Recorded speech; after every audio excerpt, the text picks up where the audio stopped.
So today is a Q&A session on karmic relationships, twin flames, and soulmate relationships, which we talked about in the last two conversations. So we'll be continuing that conversation today.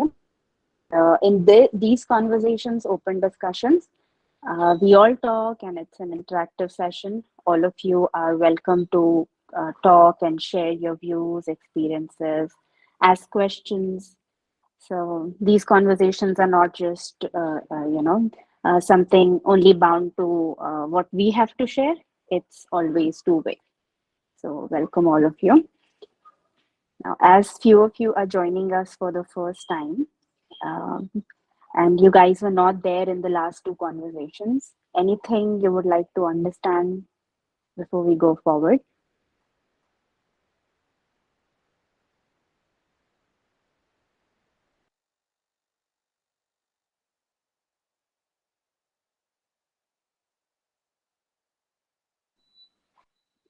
Okay. So I'm assuming there's nothing. Yeah, Srinath, Yeah, anything?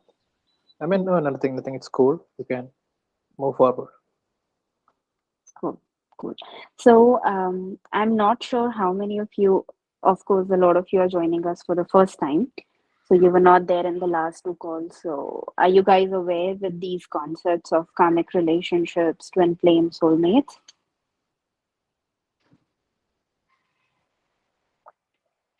Yes.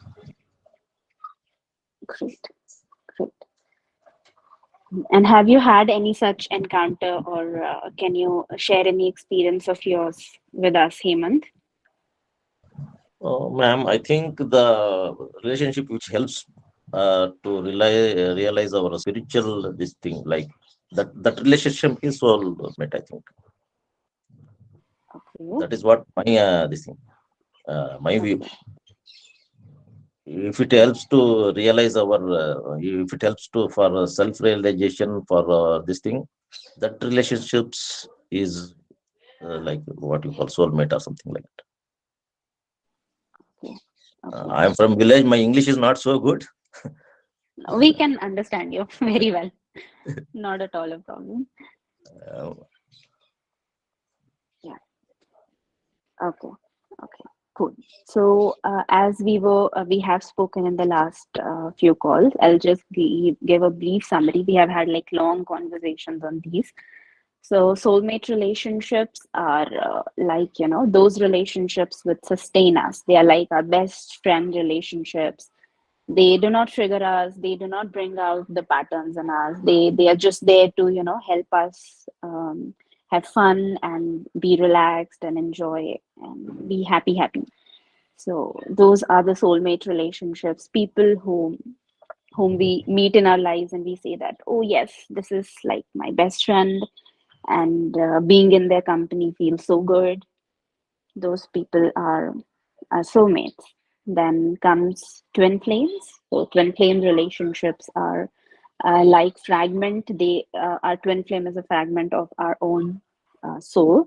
So they are like mirrors, and they are all the time reflecting, and they are showing a mirror to us, and they are exactly like our other self. They are an energy imprint or a blueprint of how we are. So that way, they are always mirroring us.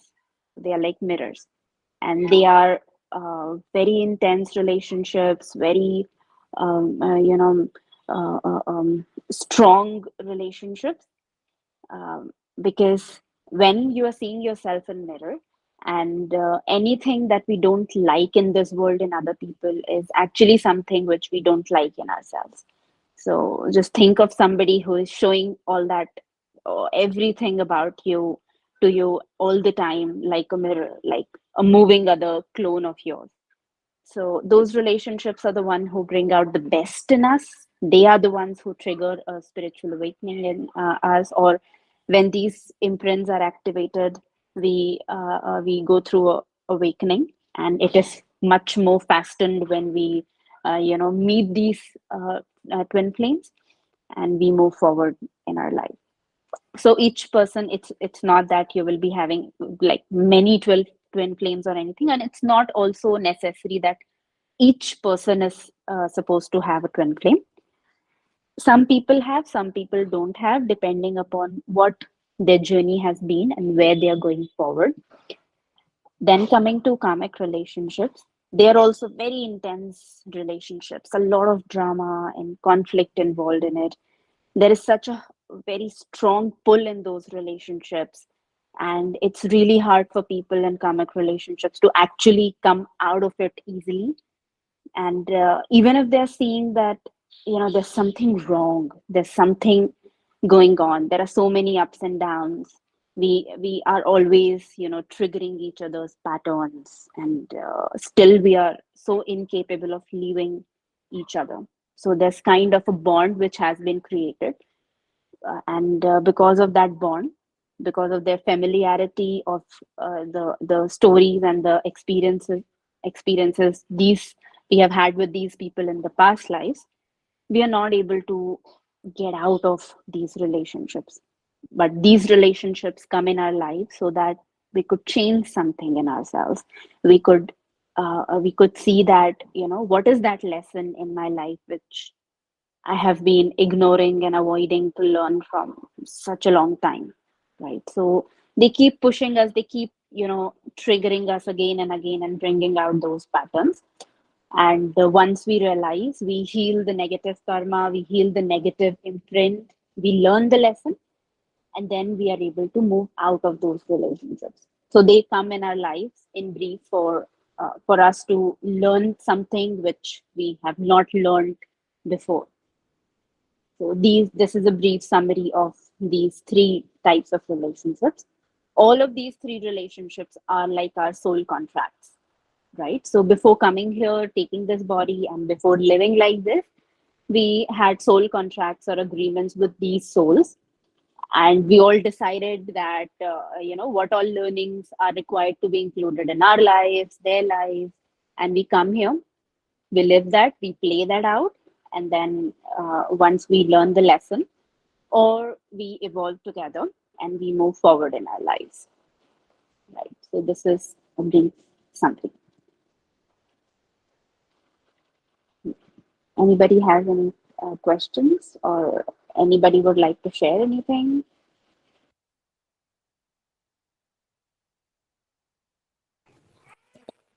Excuse me. Hello. Yes, Nina. Can we convert karmic relationships into like spiritual, like yeah, what is for the spiritual? Can for the into twin flame relationships or soulmate relationships, let's say. Yeah, at least it is closer to.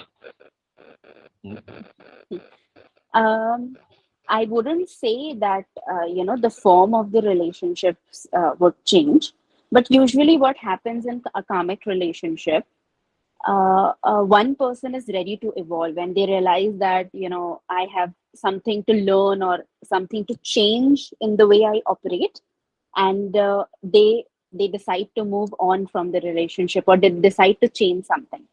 But the thing is, with karmic relationships, usually it's only one person who is ready to change and the other person is not ready to change. Now if somebody else is not ready to change, what can you do about it? Right? You cannot tell the person that you have to change, and you need to understand this. You cannot force them onto understanding something, right?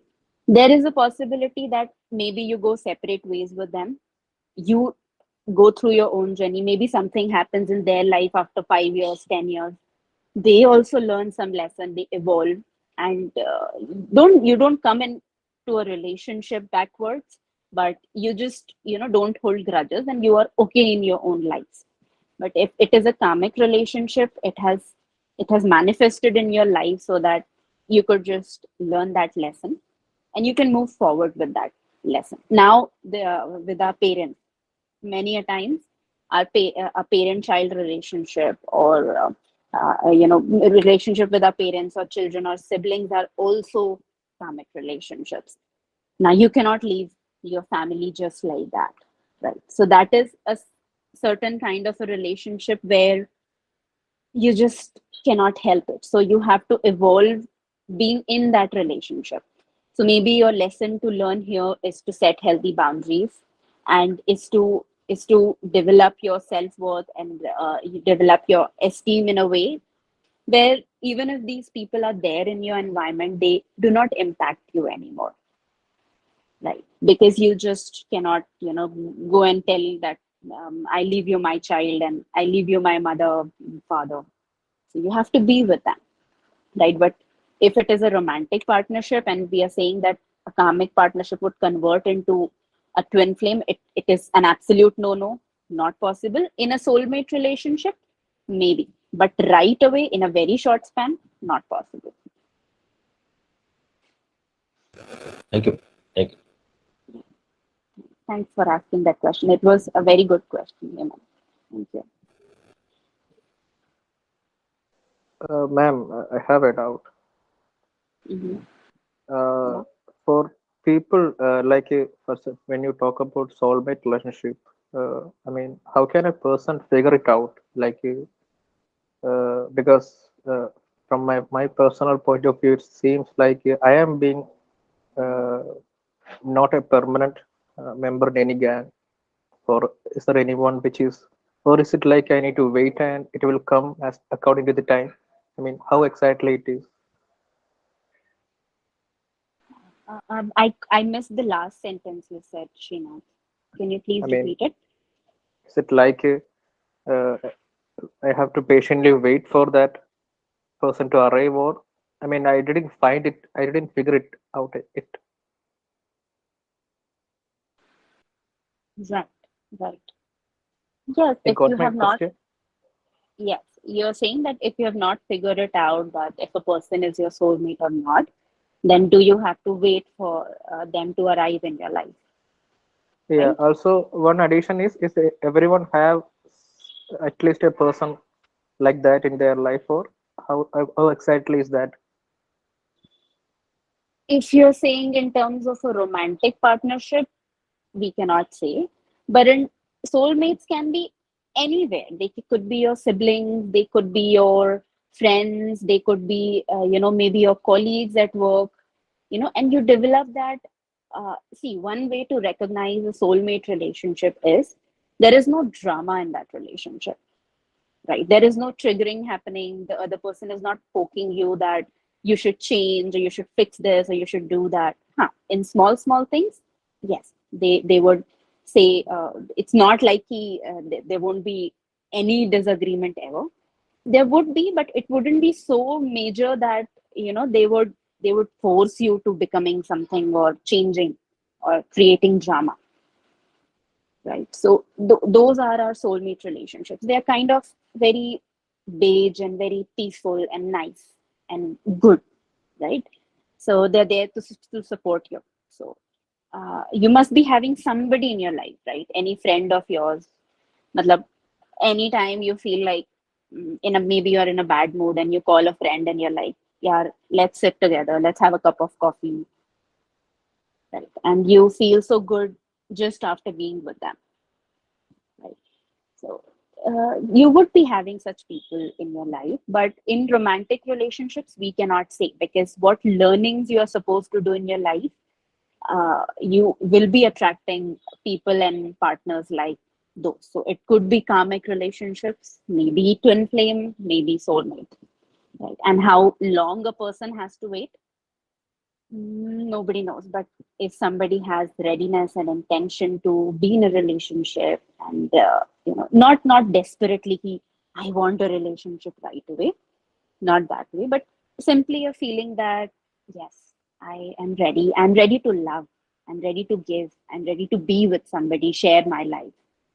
Once you're in that space of not fear but love, then it wouldn't take a lot of time to manifest a relationship. Got it. Got it. Thanks, Srinath.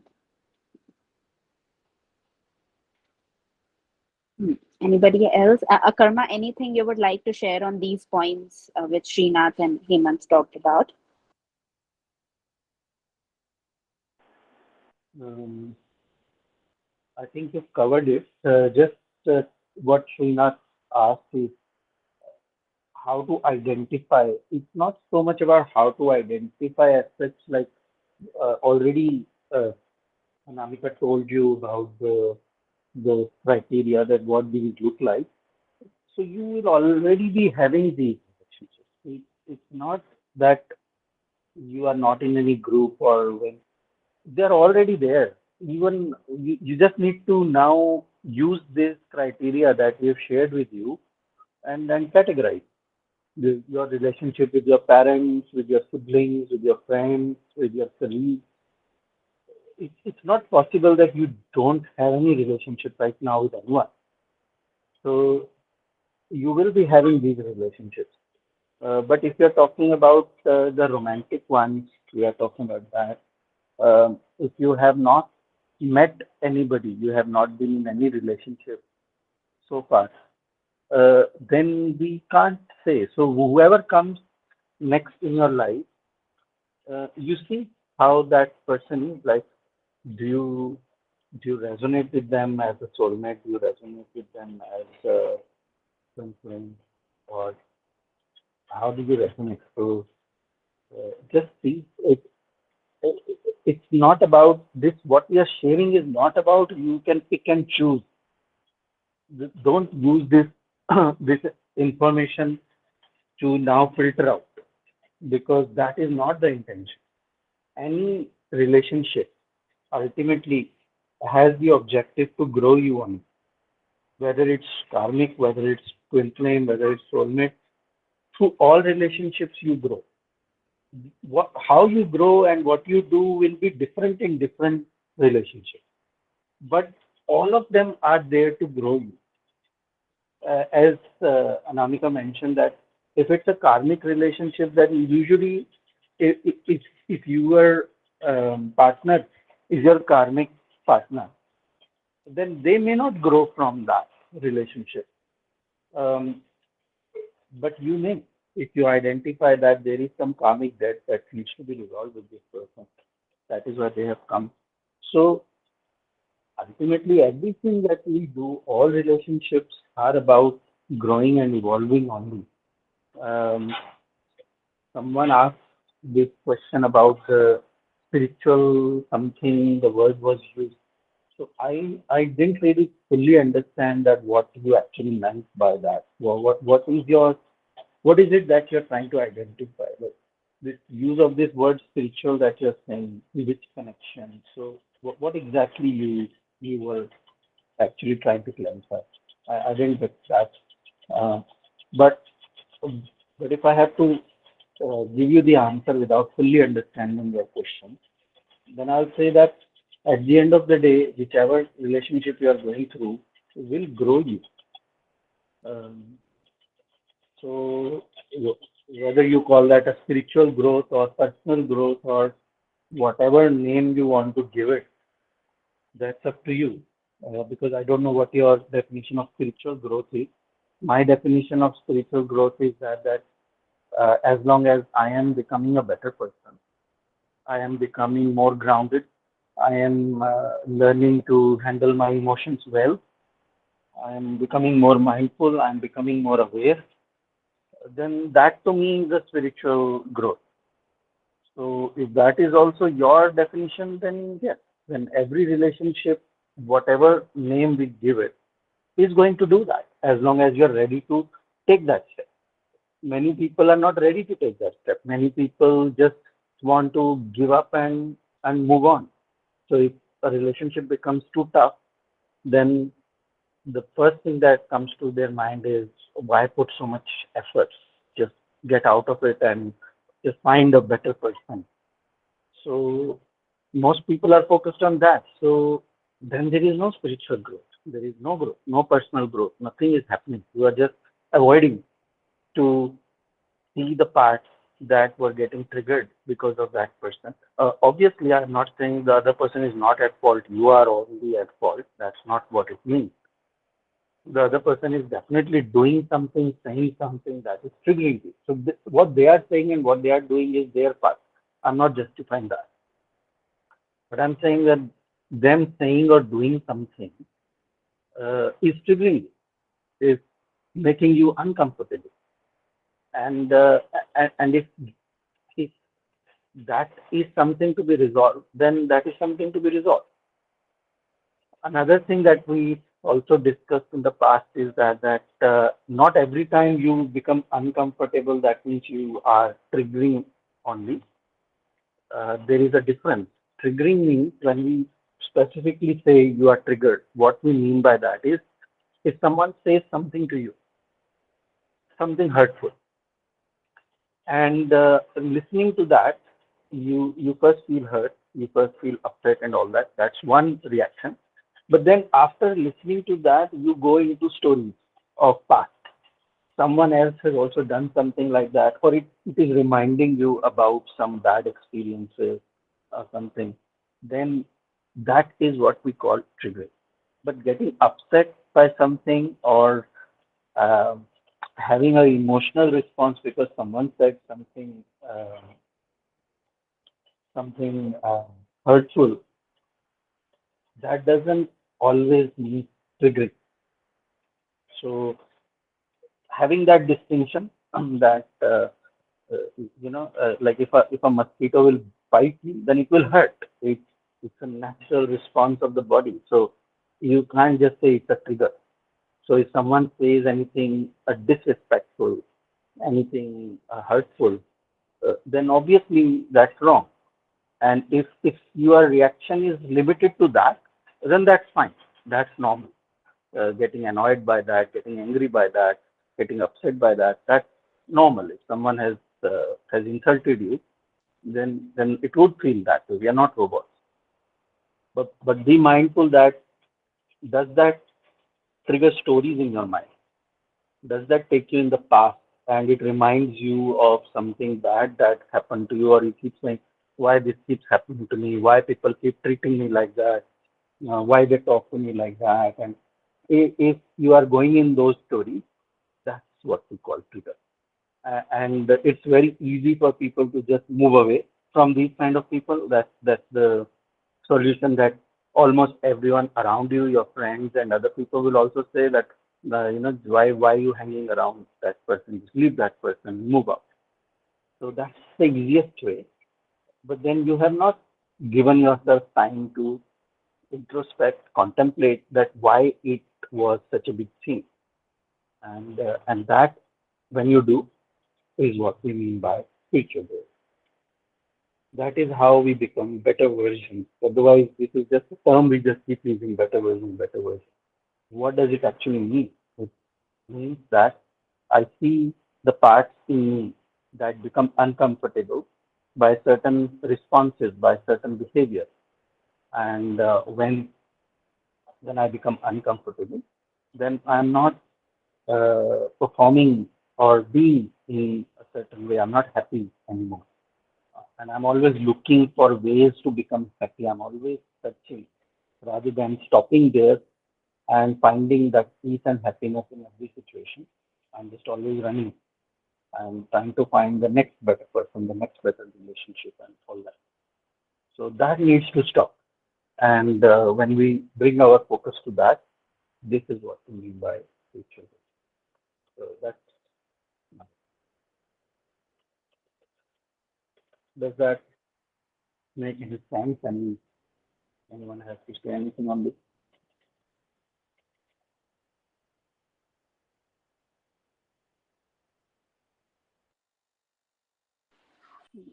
Yeah, makes a lot of sense. One thing I just got in my head while we were talking about this is when we talk about these relationships, be it soulmates or twin flames or karmic relationships, the mind starts saying that I must have a soulmate relationship, and I must have attract my twin flame, or I should get my twin flame as early as possible. When would they come? When would this happen? When would that happen? And another thing that how do I avoid these karmic relationships? So whenever we use these terms and then we and try to understand these terms, usually what happens in us is the most common thing which is happening all the time is that we are trying to cling to pleasure, and we are trying to avoid any kind of pain which would come in our lives. Now, the thing is that we evolve through both. We evolve through all the things that come in our life. Right? Light cannot exist without dark, and we wouldn't be happy if we wouldn't know any other emotion and everything. But we just want to keep running behind, the good things, hold them and bring them back. And in that case, also we forget, what we have and what we can do. So we just keep, messing around and keep thinking about the past and the future. And in this case, also, when we are talking about this, the mind says that, I must get this, I must get that, I must avoid this, I must avoid that. Now, the whole point of any journey, be it a karmic relationship, be it a twin flame relationship, when we actually heal ourselves, when we actually, see that, okay, okay, fine, somebody hurt me. But then whatever they did, right? But I am getting hurt. So I also need to see that, why am I getting hurt? Why am I taking it personally? What was my role in it? And what am I supposed to learn from this? Right. So the whole point of our journeys, our growth, our personal growth is to come to a point where we can see, what am I supposed to learn from this? What is a part of me which I am not seeing? Which emotions of me that I am ignoring, trying to avoid? Why am I doing it? So be it twin flame relationships or be it karmic relationships, people who actually heal themselves actually end up blessing their karmics so much. I mean, they are like so grateful about, all the wrong things that were done to them in their lives. Not because what the other people did was right, but it gave them an opportunity to, look within themselves and heal themselves. That necessarily does not at all. In fact, not at all means that you need to reconnect with those people or they need to be in your life. Maybe they are dead, or maybe they are gone, or maybe you never want to see them, or you don't have any relationship with them. That's absolutely okay, right? But you have worked on yourself and you have become a better person, right? Because of whatever they did, whatever. So karmic relationships are placed in our life so that, in a very hard way, of course, we could see things which we are not ready to see the easy way. So that is why we have to be pushed in a place where we could see those things the hard way, because easy way is not working for us, right? So this is what happens with everybody, like no exception to this case. Each person who heals themselves, they come to this point and they are like, this person made me a better version of myself, right? And then when it comes to twin flame relationships, of course, the story is a little different. In those relationships also, even though the twin is our other self, is like a fragment of our soul, but and the term looks so astonishing and exciting, but it's one of the hardest journey which people go through when they meet their twin flame, or when they reincarnate as twin flames, or they activate this imprint in their lives. That is the hardest thing they can go through, right? So it looks flashy, but it comes with its own part and parcels of how much healing one has to go through, right? So no matter which type of a relationship it is, and of course we all deserve healthy relationships, good relationships, but the point is that not everything in our lives we can choose. There's always, wherever there is healing required, there will be people, situations, and circumstances at the end who would bring us back to the point where we need to, see things which we were not ready to see. So at the end of anything, the whole point is that each of these relationships are helping us with our journey, right? And we usually focus on only the external, situations and external things happening around us, while we could use the exact same external situations and things happening to see internally that, okay, now this is how it is. This is why I react like this. This is why I feel this way. This is why I feel so bad when somebody says something like this to me. And then once we realize that this is exactly where we need to work, it's a lot easier because now we have clarity. Okay, I have, let's suppose, low self-worth. So I will now work on building my self-worth, right? But again, in case my work is not complete, there would be some other incident. But the point is not to fight and not to avoid and not to run away. The whole point is to be ready to, see what is coming on our way. And also, of course, we all have the power to make conscious choices, what we have to deal with and what we have to not deal with in our lives. But we need to see that we are not coming from the space of avoidance because we don't want to face, the painful and hurtful things. So, yeah, that's what I wanted to add. Anybody has any other question?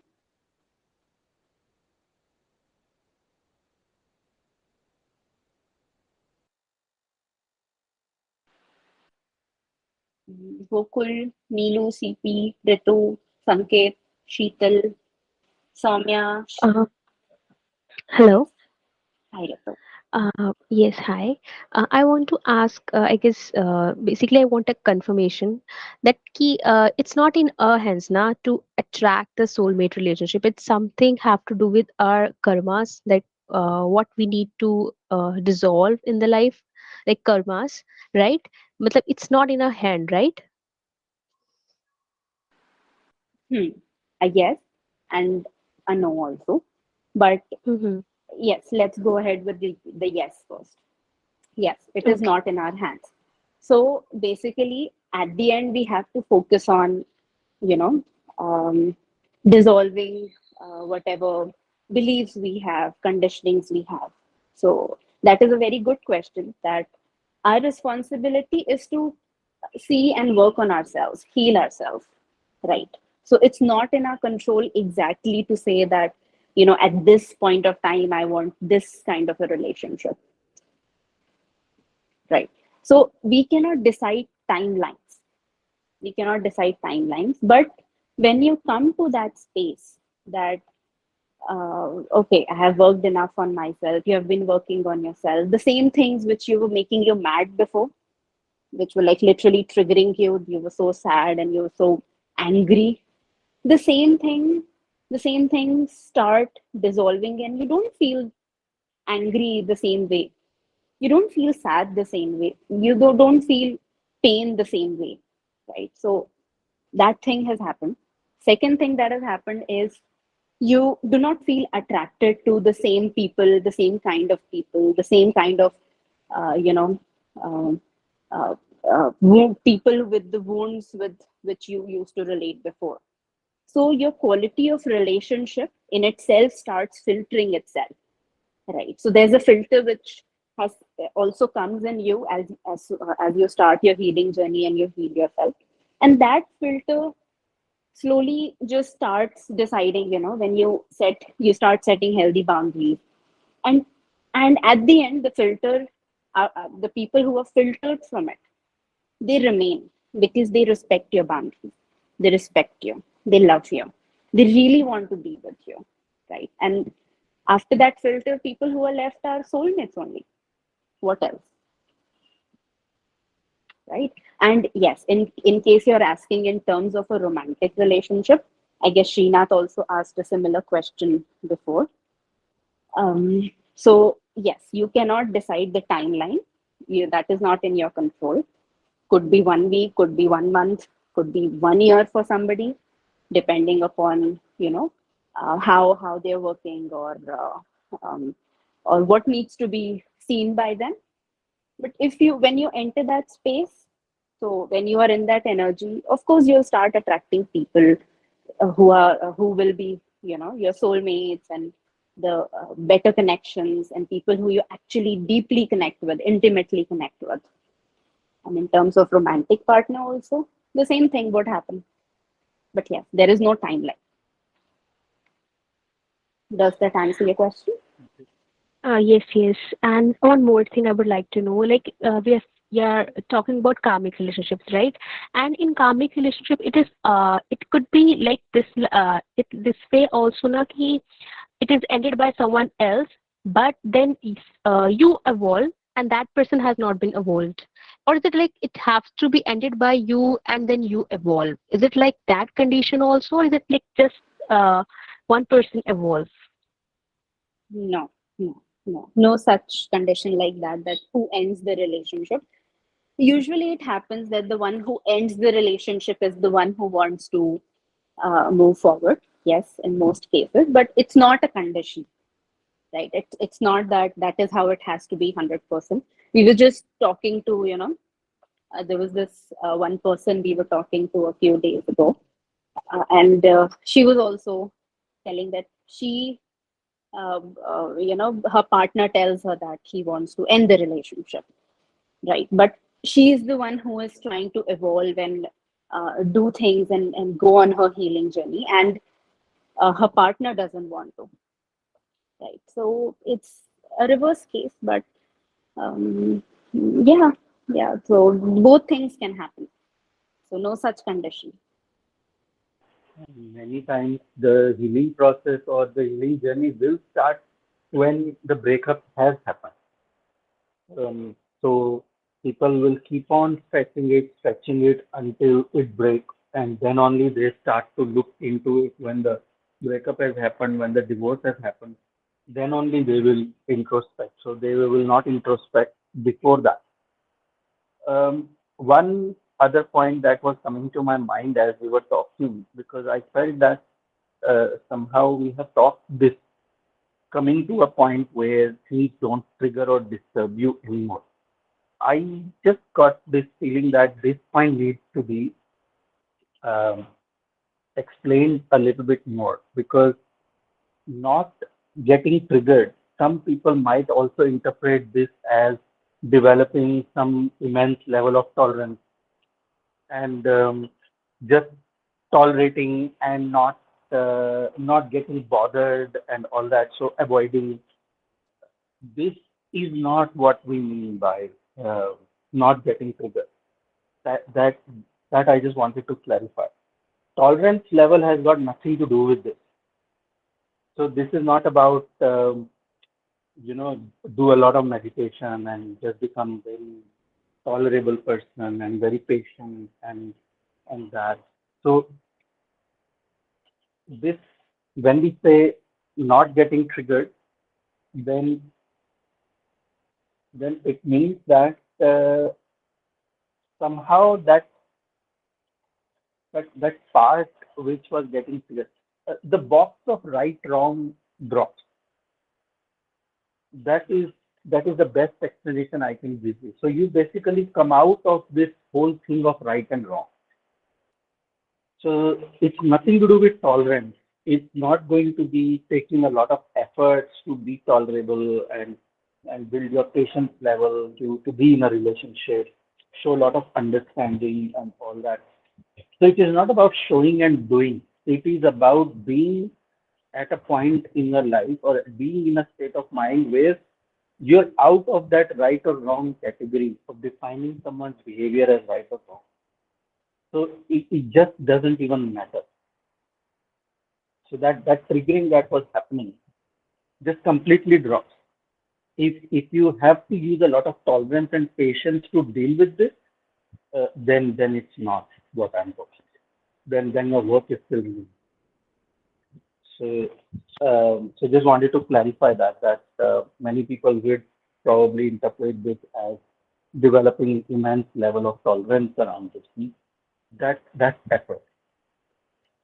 I'm talking completely non-doing, non-effort uh, path, which is about dropping this whole thing altogether. It will require no effort. It will require no patience. It will require no tolerance. Basically, it would not even matter. So that's when we realize that the healing is complete. Now you are not getting disturbed. So I hope that I don't know. Nobody asked that question, but I just thought I'll add it from my side.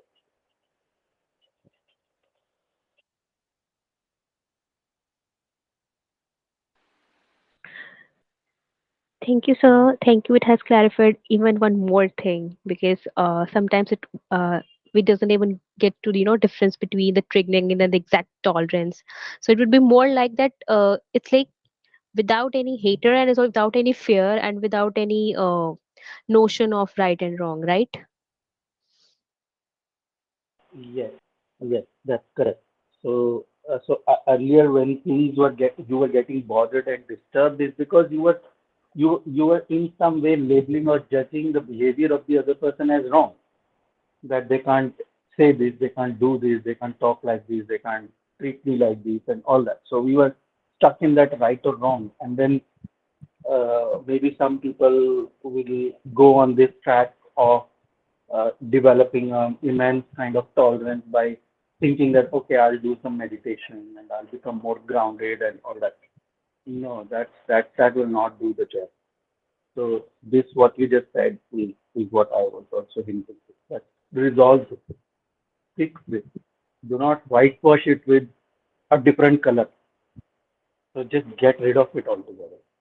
So get rid of that category of right wrong itself. Just come out of it, and then you will start to, then that effort will not be there from your side anymore. The other person might still continue to do whatever they have always done.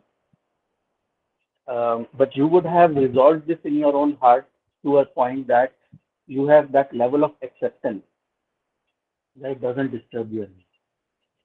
So just do not do not misunderstand acceptance by bringing a lot of tolerance and patience around it. That's that's not healthy. That just takes a lot of internal efforts by someone. So on surface, the person might be looking very calm and very composed, but inside they're actually doing a lot of hard work to be tolerating that, to be showing a lot of patience. If that is what is happening, you can only each individual can say that for themselves. That if that is what is happening, if you feel that you have to develop tolerance and patience more and more to deal with this situation, you're going in the opposite direction. That's not what healing means.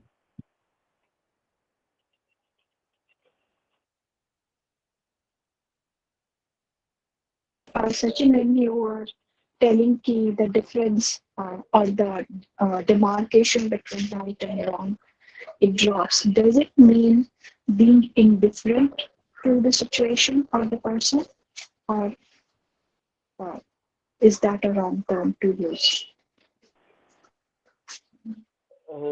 It's how, I mean, I don't know. I have to come up with some kind of example. Um, so tell me that a rose is red color or a leaf is green color. Is that right or is that wrong?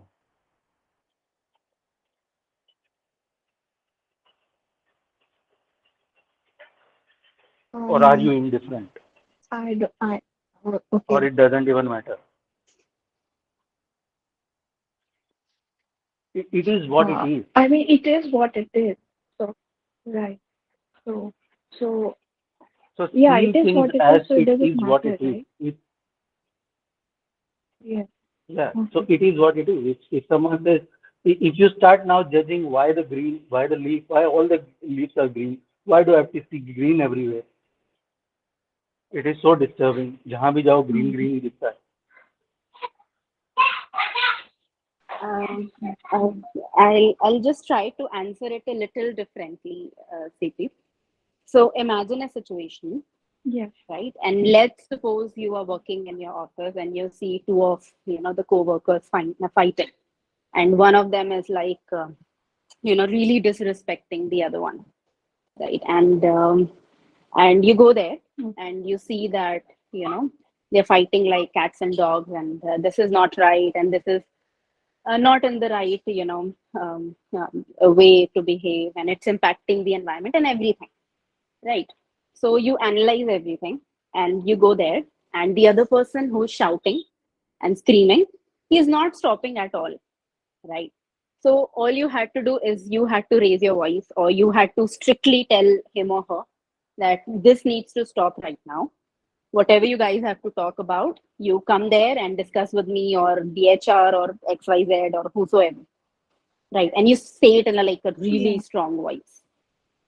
In that situation, you were not indifferent, right? You go back to your seat and you sit and you start working, doing what you were doing.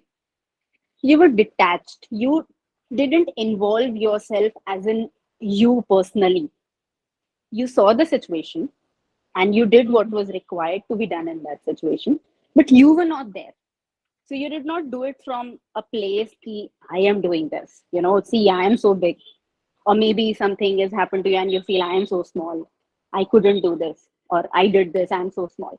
So there's no personal involvement, right? That you are not like investing, or you're not identifying with that situation. Identifying would be the right word. So it's not that you become indifferent, but you become disidentified. Detached. Detached is a better. Detached, yes. And detached, we usually feel detached is the meaning that you feel nothing, or you're and all that, and disconnected and nothing impacts you. No, it impacts you, but you're not identified with it.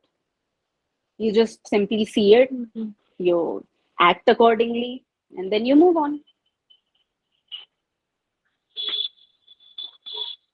Yes, I got it. Cool.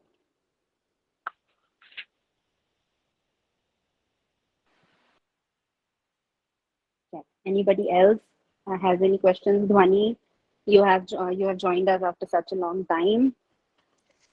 Hi, Anamika. Yeah, so Good to nice to see be you. here today. Yeah. Any questions? Soumya, Vidya, Sheetal, any of you?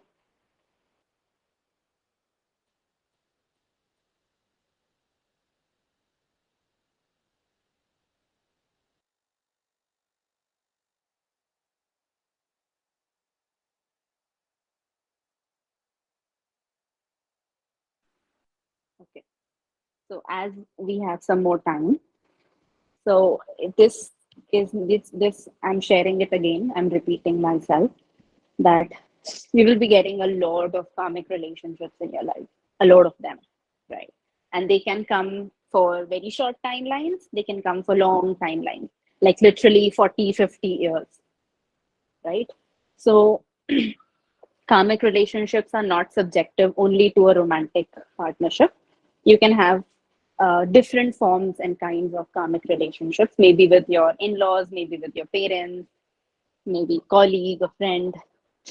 But the whole point of these relationships is to, is for you to learn a certain kind, or maybe if it is a very long-term relationship, maybe a few more lessons, right? 4, 5, 10.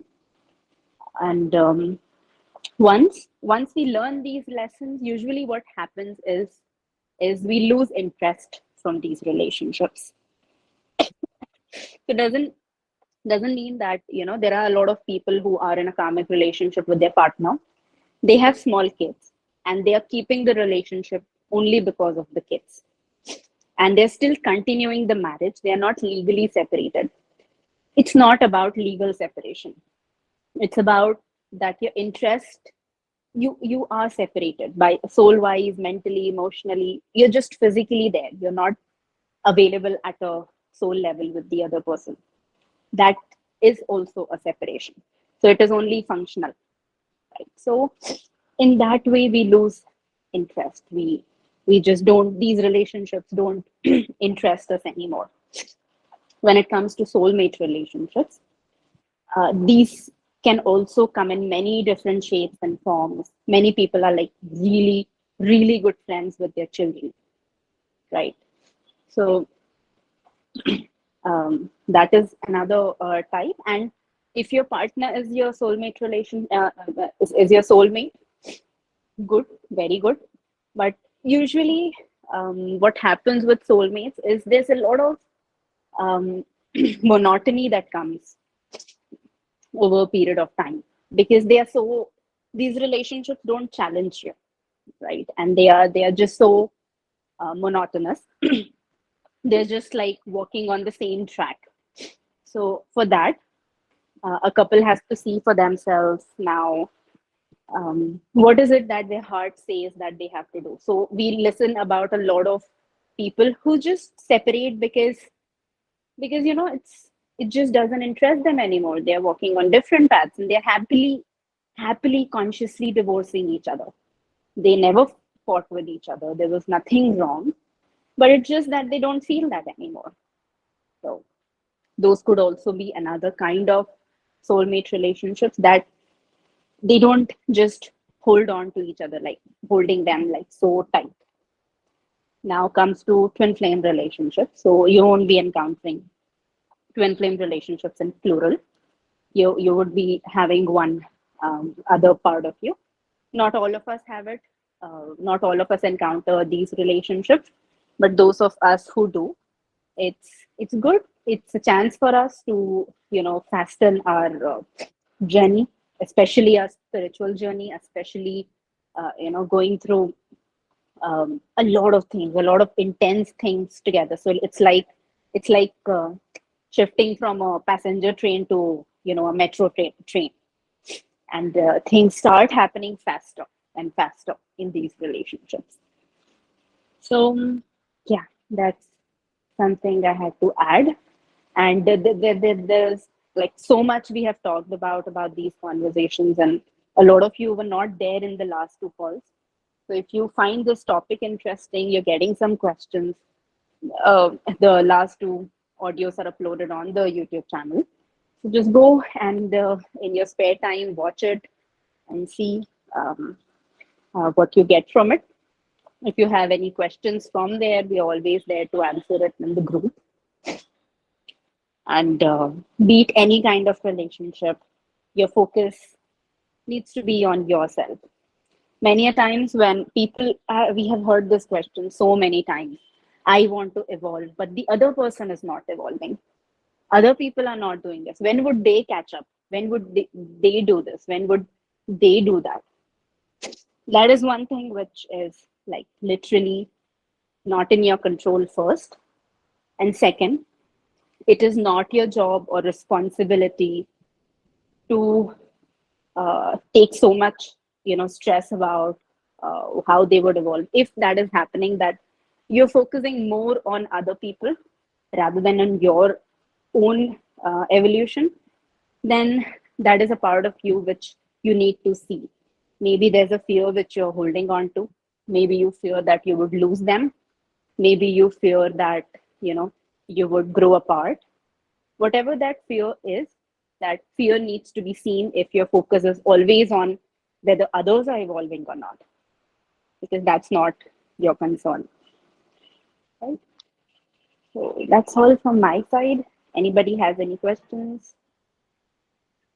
Just on this point that you mentioned, so I'll say we have mentioned this many times, but I think it's worth repeating that if those questions are coming, if you feel that you are only doing all the work and other people who are creating this situation, they are not changing, they are not doing anything, then you have to understand that it usually comes from our insecure attachment style.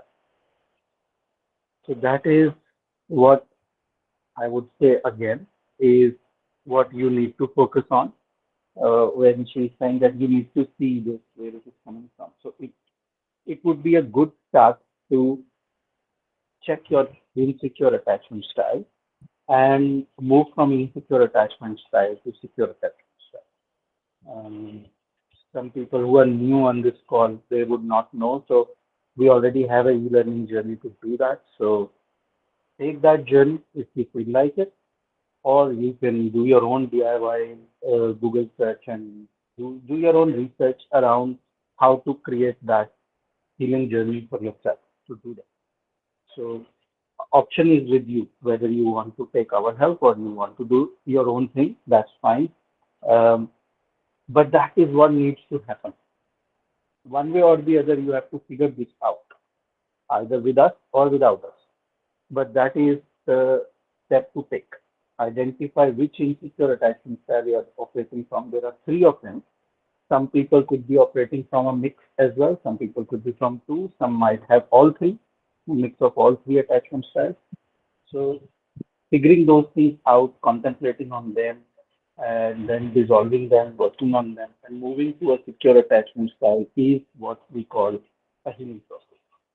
So once you have done that, pause all your questions that they are not doing it, I'm only doing it, they will not change them. Pause all those questions. Just do this. Get to secure attachment style first. Once you get to secure attachment style, then see what questions come. Because right now, whatever questions will come from a scared version of you. You're scared from inside. You're insecure from inside. So any questions that will come will not be of very high quality. Very low quality questions will be there, and you'll be spending too much time and energy in chasing answers for very low quality questions. So avoid that. They have high quality questions. Get to a point where you feel more secure, and there is no downside to it. There is no downside from moving from an insecure attachment style to a secure attachment style. You're just doing it, taking an internal journey on. So you're still in the relationship, you're still at home with all the people around you. We're not asking you to leave anything or anything. Just take this journey, fix this, get to a secure attachment style position, then ask what next. You will be asking much better high quality questions.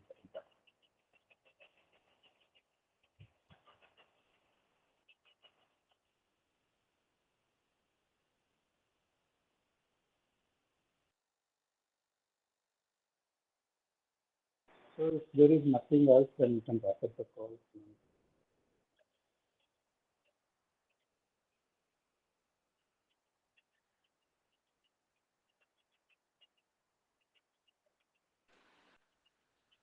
Cool. Swati, you're joining us after such a long time. Good for you. Yes. Hi, I'm good. I'm good. I Long, just long started to hear. time. Yeah, it's So been your very, it's name is been changed to around four Anushree. months, 5 months, 6 months. Yeah. You're saying your name is changed to Anushree now, right? Yeah, honestly. Hmm. I liked it, Sachin. I Oh, mean, though we have discussed this in, I guess, one consultation session, so I have a bit of idea of it, that blame game and everything. But I thought I should join. So let me hear something at least, though I was late. No worries. good We'll, that you joined. yeah, yeah. Join us on upcoming Sundays also whenever you get time. Sure, sure. Cool. So it's past 3. Anybody else wants to say anything? Then we'll wrap up the call. Last call. Anyone has anything to say, any comment, any question, any insight to share before we wrap up?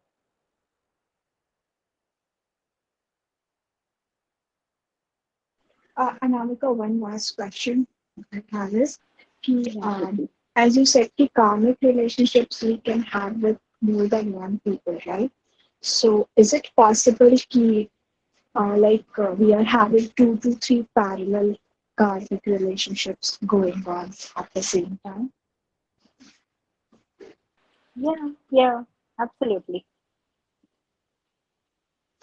It could be with anybody, na? Maybe your parents, maybe your in-laws, maybe some friend of Mhm. yours, right?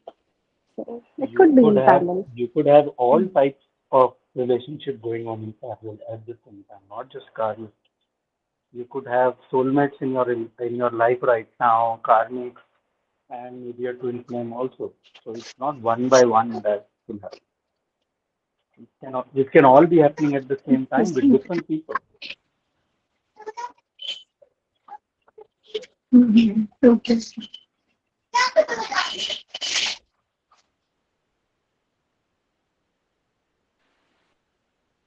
Cool. So Cool, everyone. If you have any questions, anything you want to talk about anything about your personal challenges or your relationship challenges, we are always there on the group. Feel free to ask your questions and share your stories and experiences. It was wonderful meeting all of you again. See you all next week, next Sunday. Thank you.